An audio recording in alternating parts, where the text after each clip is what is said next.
A member of Congress says it is a day that will go down in aviation safety history. New rules take effect today to limit pilot hours in the cockpit and to ensure they get enough rest between flights. Brandon Scott takes a look. The new safety regulations are the most sweeping changes to pilot rules in half a century and are designed to ease pilot fatigue. 16 right, report ready for pushback.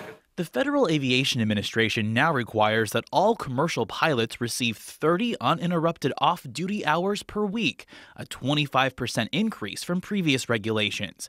Before they go on duty, pilots must now get 10-hour rest periods, including 8 hours of uninterrupted sleep.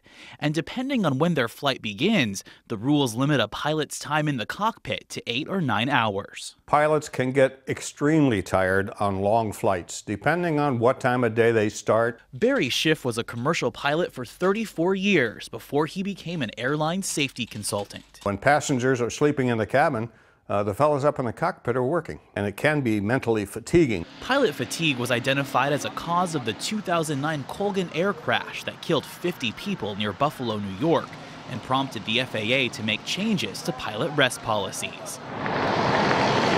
Now, in an effort to comply, airlines are hiring more pilots and upgrading their scheduling systems. But the new rules could increase delays for travelers, especially during bad weather conditions. An internal memo from JetBlue stated, "Delays incurred will have an even greater impact since everything will change."